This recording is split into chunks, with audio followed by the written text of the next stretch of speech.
बाबा साहेब ने जब बुद्ध धर्म को हम लोगों को दिया, तो ये महसूस किया कि बुद्ध धर्म में होने के बावजूद भी हमको गैर कानूनी तरीके से हिंदू धर्म में माना जाता है। तो इसलिए हिंदू समाज की व्यवस्था है, वो एक रूपी ब्राह्मण व्यवस्था है। वैज्ञानिक आधार को छोड़ करके वो पाखंड और कल्पित विचारों पर निर्भर है।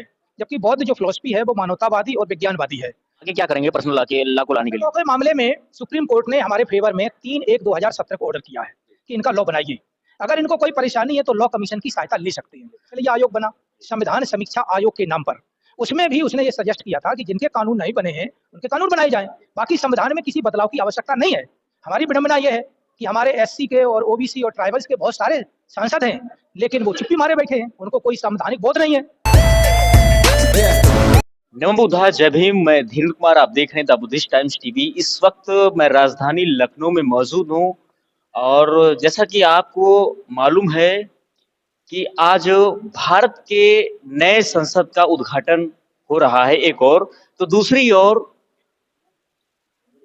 भारतीय बौद्ध संसद की आज बैठक हुई है, जिसमें मुख्य रूप से क्या उद्देश्य है, हमारे साथ में है बौद्ध धम्म संसद के संयोजक दया सागर बौद्ध जी। तो बताएंगे कि आज के संसद का बुलाने का मुख्य उद्देश्य क्या है। प्राचीन समय में जो गणतंत्र भारत था, उसमें सामाजिक जो पंचायतें हैं उनकी व्यवस्था चल रही थी, जिससे कि वो समाज के लोग मिलजुल करके अपनी सामाजिक समस्याओं का समाधान कर सकें। इसके बाद भारतीय संविधान की व्यवस्था हुई, जिसमें कि पंचायतों का दर्जा फिर कानूनी रूप में मिला। और चूंकि बुद्ध का जो समाज है, बौद्ध समाज है, वो बाबा साहब अम्बेडकर के बाद हम लोगों को पुनः स्थापित हुआ और उसके तहत में अपनी समस्याओं के समाधान की समस्या हमारे बीच में है। इस बात को ध्यान में रखते हुए भारतीय बौद्ध संसद उत्तर प्रदेश का गठन किया गया कि बौद्ध समाज जो जुड़ रहा है, बन रहा है, स्वीकार कर रहा है, बुद्ध के वचनों को सीख रहा है, तो उसके लिए कम से कम नियमावली क्या हो जिससे कि वो आपस में अपना सामाजिक दायित्व निभा सके।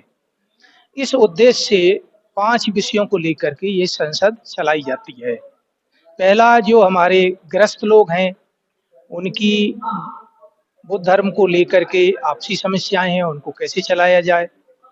दूसरा है कि हमारे यहाँ जो भिक्षु संघ होता है उसकी समस्याएं हैं, उनको कैसे डील किया जाए। बुद्ध विहारों की समस्याएं, उनको कैसे रखरखाव रखा जाए। तीसरा है कि बौद्धों की जो कानून नियम संबंधी बातें हैं उसको कैसे सरकार की ओर से मान्यता प्राप्त की जाए। चौथा ये है कि जो पाली भाषा है बौद्ध समाज की, हर समाज की एक अपनी भाषा होती है, बंगाली है, महाराष्ट्रियन है, असमीज है या हिमालयन है, सबकी अपनी भाषा होती है। तो बौद्ध समाज की एक अपनी पाली भाषा होती है, तो उसके हिसाब से उसका बौद्ध समाज की भाषा, साहित्य और उसका विकास कैसे हो, इस बात को लेकर चर्चा करें। तीसरा एक 5वां विषय जो आता है कि बौद्धों में विभिन्न वर्गों के लोग शामिल हो रहे हैं बौद्ध समाज में। अब उनके बीच में जो बौद्ध धर्म की जो मेन जो मंशा है वो समतावादी है और मानवतावादी है। तो समतावादी का मतलब है कोई जाति भेदभाव ना हो, कोई ऊंचा नीचा ना हो, कोई गरीब अमीर का कोई भेद ना हो। जो नैतिक है, चरित्रवान है, उसका सम्मान होना ही चाहिए। सर, एक मुख्य रूप से जो प्रश्न निकल करके आ रहा है, जो कि संसद है, धम्म संसद है, इसलिए और ही खास बन जाता है कि माना जाता है कि अभी तक जैन, सिख, पारसी, हिंदू का तो है ही है, बौद्ध का जो पर्सनल लॉ है वो अभी तक नहीं बना है। क्या कारण है इसके पीछे जो अभी तक नहीं बन पाया है, और आगे आपकी ये संसद किस रूप में इस पे काम कर रही है? देखिए कि जब भारत का संविधान बना उसके पहले ब्रिटिश गवर्नमेंट थी। ब्रिटिश गवर्नमेंट के समय जो बौद्ध समाज है वो हिमालय तक सीमित था। तो हिमालय तक सीमित होने के साथ साथ हिमालयन लोगों ने भारतीय संविधान बनने के समय अपनी आवाज नहीं उठाई। बाबा साहेब ने जब बुद्ध धर्म को हम लोगों को दिया, तो ये महसूस किया कि बुद्ध धर्म में होने के बावजूद भी हमको गैर कानूनी तरीके से हिंदू धर्म में माना जाता है। और बाद में हिंदू का जो कानून है, हिंदू भाइयों का कानून है, वो 1955-56 में बना, संविधान में उनका भी नहीं बना। तो 56 में बनने के बाद तो जितने भारतीय समाज थे तो उनको हिंदू कानून में समाहित कर दिया गया। तो इसलिए क्योंकि हिंदू जो व्यवस्था है, हिंदू समाज की व्यवस्था है, वो एक रूपी ब्राह्मण व्यवस्था है, अन्य को कोई अधिकार नहीं है, समतावादी नहीं है। दूसरा है कि वैज्ञानिक आधार को छोड़ करके वो पाखंड और कल्पित विचारों पर निर्भर है, जबकि बौद्ध जो फिलॉसफी है वो मानवतावादी और विज्ञानवादी है। तो इस बात को लेकर के हम लोग अपने अलग से पृथक समाज या पृथक कानून की बात कर रहे हैं। और इसके लिए ये मामला 1994 में पहली बार उठाया गया था महाराष्ट्र की संसद उसमें विधानसभा में। लेकिन उस समय भी जो क्योंकि कानून जो बनता है वो तो विधानसभा में बनेगा या संसद में बनेगा, तो उसमें बौद्ध समाज की जो सोच है, बौद्ध समाज का जो संख्या है, तो धीरे धीरे बढ़ रही है। उस समय तो इतनी थी नहीं 94 में, अब जो बढ़ रही है और उनमें संघर्ष की भावना हो, तो वो भी भावना उतनी अच्छी नहीं थी। भावना वही है कि ओबीसी या शेड्यूल कास्ट तक हम लोग सीमित हो जाते हैं। अब वो भावना थोड़ी कम हो रही है कि हम बौद्ध हैं तो हैं, चाहे वो हम ओबीसी के हों चाहे हम शेड्यूल कास्ट के हों, हमें बौद्ध पहले मानना पड़ेगा। तो अब ये बात पैदा हो रही है, तो इसलिए हम लोगों ने 2012 में जब सिख कानून बना, तो सिख का जो मैरिज एक्ट पास हुआ, इसके बाद जो उसका डिसीजन आया और वो अखबारों में छपा, तो मैंने अपने बौद्ध भाइयों को बताया कि ये देखिए इनका कानून बन गया है, इनकी मैरिज वैलिड है, हमारी बौद्धों की मैरिज अभी वैलिड नहीं है। अगर आप कोई गुजारा भत्ता अगर कोई महिला मांगती है, डाइवोर्स होता है, तो वो हिंदू कानून के तहत डाइवोर्स होता है।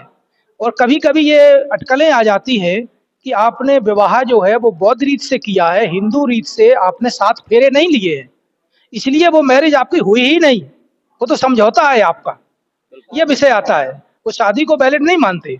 रजिस्ट्रार के यहाँ ये कहा गया था कि जो भी मैरिज किसी भी रीत से हो, लेकिन आपको जिला रजिस्ट्रार के यहाँ वो मैरिज को रजिस्टर्ड कराना पड़ेगा, तो वो रजिस्टर्ड नहीं होती है।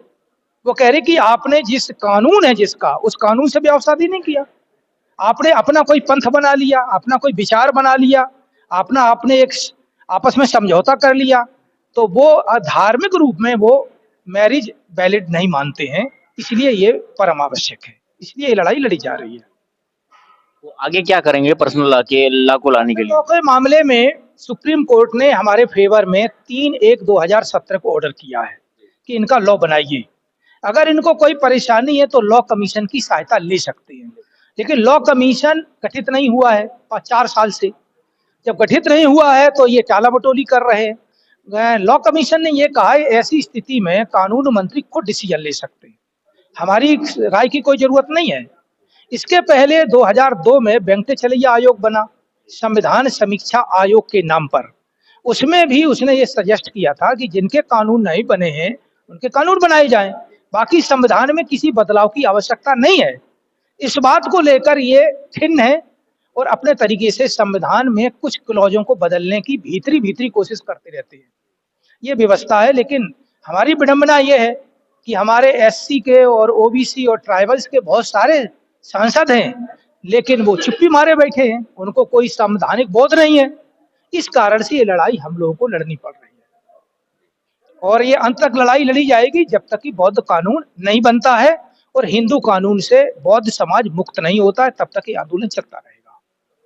बौद्धों के लिए अंतिम में आप क्या कहना चाहेंगे? सारे बौद्धों को समझना चाहिए कि इस देश में कानून का राज है, इस देश में संविधान कानून बनाने की एक तरीका है।